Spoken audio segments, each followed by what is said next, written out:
வணக்கம் நேயர்களே.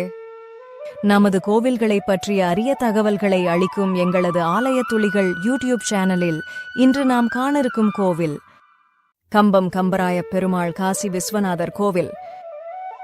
கையில் கமண்டலம் ஏந்திருக்கும் அபூர்வ தட்சிணாமூர்த்தி. வித்தியாசமான தோற்றத்தில் முருகப்பெருமான். தேனி மாவட்டம் கம்பம் என்னும் ஊரில் அமைந்துள்ளது கம்பராயப் பெருமாள் காசி விஸ்வநாதர் கோவில். இங்கு சிவன் பெருமாள் கோவில்கள் ஒரே வளாகத்தில் தனித்தனி கொடிமரத்துடன் இருப்பது தனிச்சிறப்பாகும்.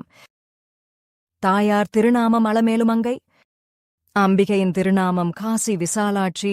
பல 100 ஆண்டுகள் பழமையானது இக்கோவில். இக்கோவிலில் காசி விஸ்வநாதர் சதுர வடிவிலான ஆவுடையாரின் மேல் எழுந்தருளியிருக்கிறார். இப்பகுதியை ஆண்ட சிற்றரசருக்கு சிவனுக்கும் பெருமாளுக்கும் ஒரே இடத்தில் கோயில் கட்ட வேண்டுமென்ற ஆசை இருந்தது.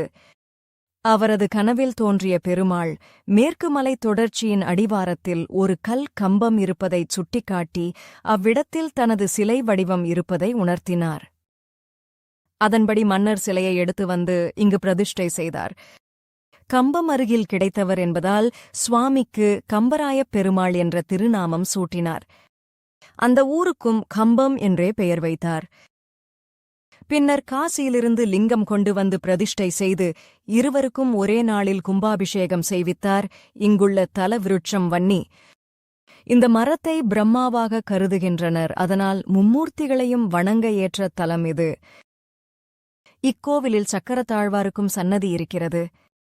சக்கரத்தாழ்வாருக்கு பின்புறமுள்ள நரசிம்மர் 4 கைகளிலும் சக்கரங்களுடன் காட்சி தருகிறார். இந்த அமைப்பு ஒரு தனி சிறப்பாகும். ஆனி மாத சித்திரை நட்சத்திரத்தில் சக்கரத்தாழ்வாருக்கு விசேஷ ஹோமத்துடன் பூஜை நடக்கிறது.